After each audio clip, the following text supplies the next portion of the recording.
that's going to only grow more painful over time, with the entire NATO and EU behind us and many other countries.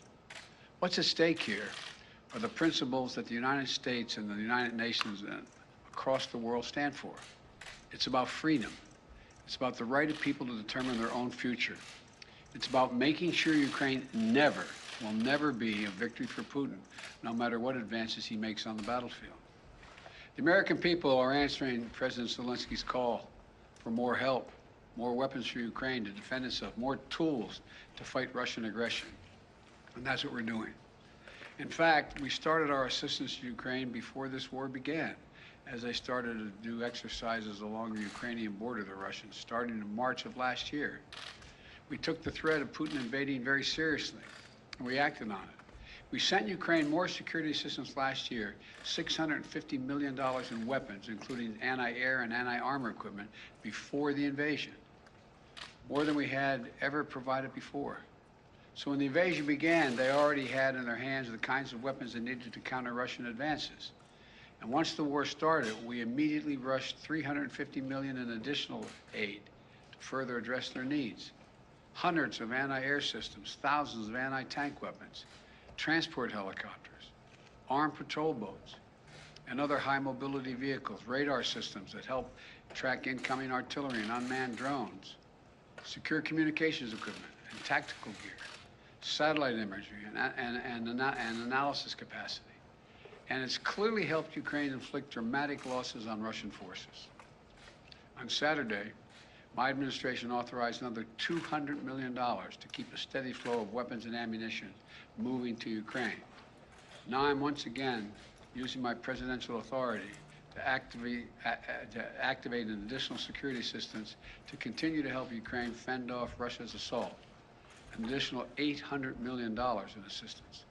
That brings the total of new U.S. security assistance to Ukraine to $1 billion just this week. These are direct transfers of equipment from our Department of Defense to the Ukrainian military to help them as they fight against this invasion. And I thank the Congress for appropriating these funds. This new package on its own is going to provide unprecedented assistance to Ukraine.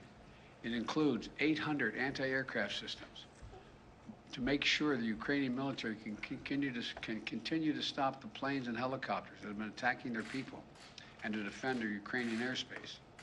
And at the request of President Zelenskyy, we have identified and are helping Ukraine acquire additional longer-range anti-aircraft systems and the munitions for those systems. Our new assistance package also includes 9,000 anti-armor systems. These are portable, high accuracy shoulder-mounted missiles that the Ukrainian forces have been using with great effect to destroy invading tanks and armored vehicles. It'll include 7,000 small arms, machine guns, shotguns, grenade launchers to equip the Ukrainians, including the brave women and men who are defending their cities as civilians, and they're on the countryside as well. And as well as the ammunition, artillery, and mortar rounds to go with small arms, 20 million rounds in total, 20 million rounds. This will include drones, which demonstrates our commitment to sending our most cutting-edge systems to Ukraine for its defense. And we're not doing this alone. Our allies and partners have stepped up to provide significant shipments of security assistance and will continue to help facilitate these deliveries as well. The United States and our allies and partners are fully committed to surging weapons of assistance to the Ukrainians. And more will be coming as we source additional stocks of equipment that we're ready to transfer. Now I want to be honest with you. This could be a long and difficult battle, but the American people will be steadfast in our support of the people of Ukraine in the face of Putin's immoral, unethical attacks on civilian populations. We are united in our abhorrence of Putin's depraved onslaught, and we're going to continue to have their backs as they fight for their freedom, their democracy, their very survival. We're going to give Ukraine the arms to fight and defend themselves through all the difficult days ahead. We're going to continue to mobilize humanitarian relief to support people within Ukraine and those who have been forced to flee Ukraine.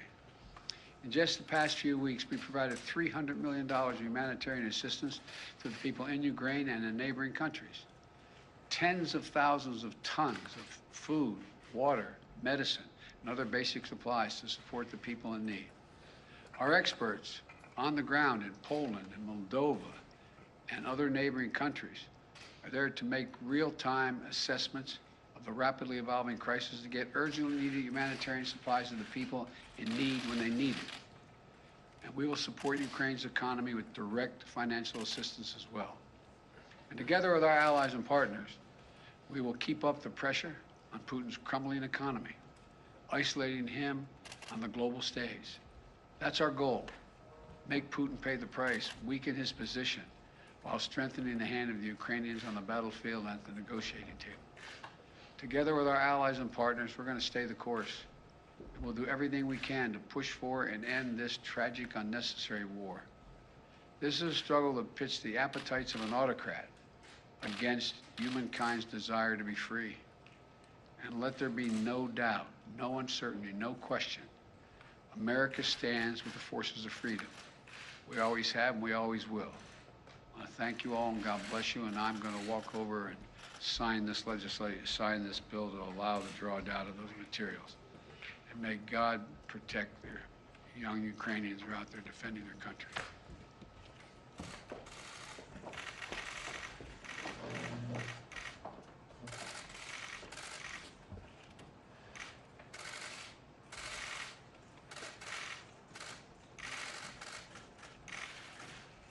What I'm signing here is delegation authority under Section 506A1 of the Foreign Assistance Act of 1961, translated into plain English, a total of $800 million in defense art.